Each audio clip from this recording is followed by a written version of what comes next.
yung nakapag-init po ng inyong ulo dahil nga po sa illegal na demolisyon ng RASAC or Rizal Avenue Sports Athletics Complex, formal nang sinampahan ng criminal case ng pamahalaan ng lungsod ng Maynila laban sa General Manager ng GLC Construction and Supply. Lumapit sa akin yung mga taong bayan, lalo na yung mga senior citizen, na giniba yung kanilang, gigibayin yung kanilang pasilidad.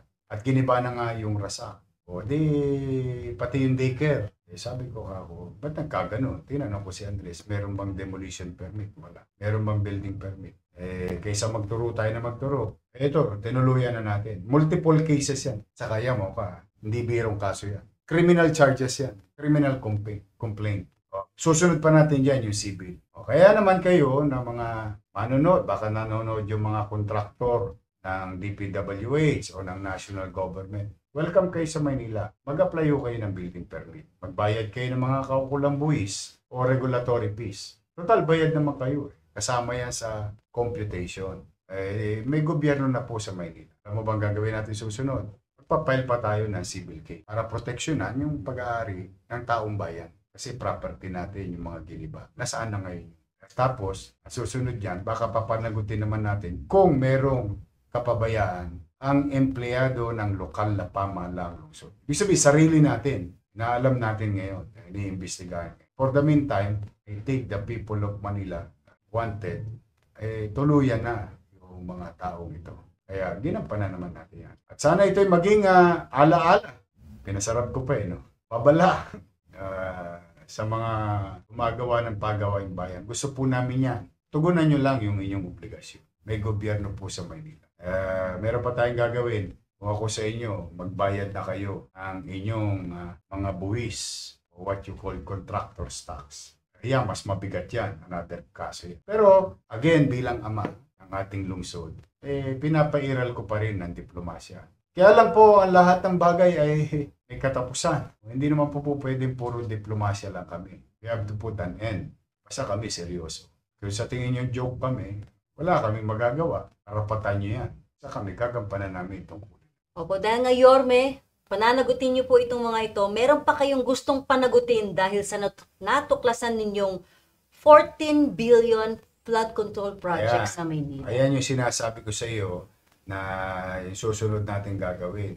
14 billion. Natagpuan natin. Alam mo saan natin natagpuan? Una, may nireport yung GMA7 na 215 flood control project. Buti pa GMA7 nalaman. Pero may gobyerno ng Manila, walang kalam-malam. Kasi nga, hindi ko alam ba't kinukubli nila Wala naman saan natin nasiyasa, would you believe?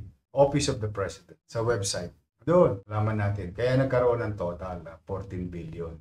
Yun ay tapos na, 2022, 23, 24, and 25. So, bumaha ng pondo sa Manila, sa flood control. Tapos na. O baha pa rin sa Maynila. Yun ang ironic. Yun ang nakakalungkot. Ngayon, maswerte naman tayo mga Pilipino. Hindi lang bilang mayor, bilang Manileño, tayo, bilang Pilipino. Si Senator Ping Lacson, nag-deliver ng privilege speech.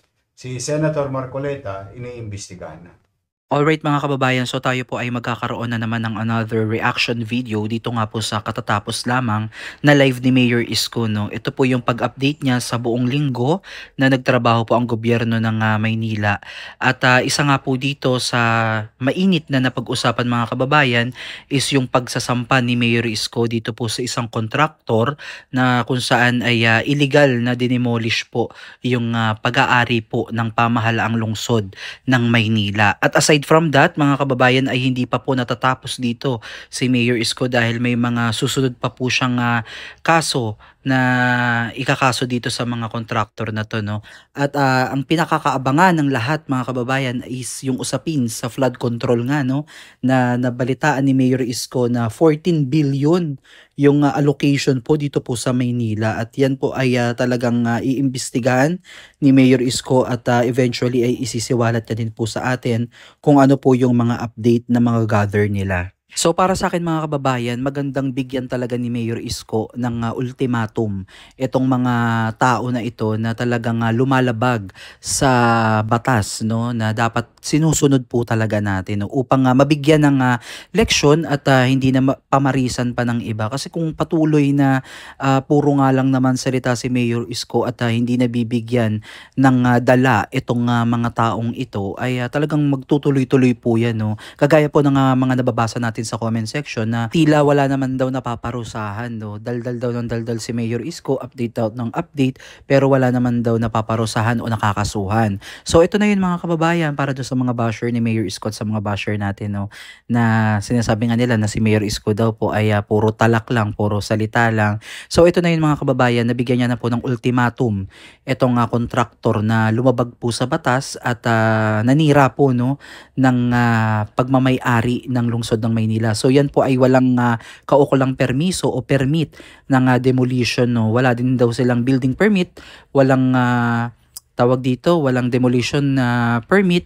So yan po ay according po kay Mayor Isko. So kaya po nasampahan po sila ng kaso po ni Yorme, at hindi pa tapos yan mga kababayan. Kaya para sa akin malaking bagay talaga at malaking tulong itong ginagawang pagla-live ni Mayor Isko, dahil nga po tayo po ay na-update po, no, sa kung anong nangyayari sa ating lungsod, and also as a taxpayer mga kababayan dito sa lungsod ng Maynila ay deserve natin, no, na malaman. As a taxpayer mga kababayan, talagang nakakagalit din talaga yung mabalitaan yung ganitong mga balita, no, na giniba yung pag-aari ng pamahalaang lungsod ng Maynila, kasi kasama po tayo dyan sa nag-contribute kung bakit nabuo yan, and all of the sudden gigibain na lang ng wala man lang permiso mula sa pamahalaang lungsod. So regardless kung ano mang proyekto yung itatayo dyan, kung ito ay talagang makakabuti naman talaga sa mamamayan ng Maynila, why not, no?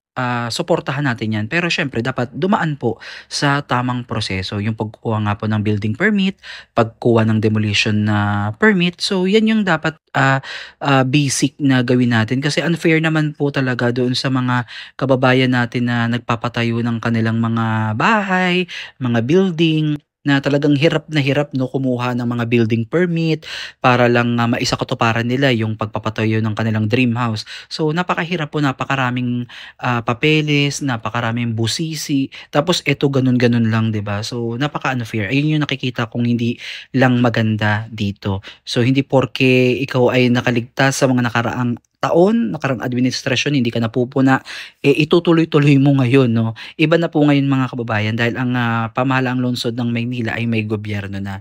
So aside from that, naging topic din po dito ni Mayor Isko, mabilisan lang, ito nga pong issue sa flood control na nabalitaan niya nga po sa GMA 7 pa nga daw, yun na unang nakaalam kesa nga sa kanya na wala siyang kamuwang-muwang, no?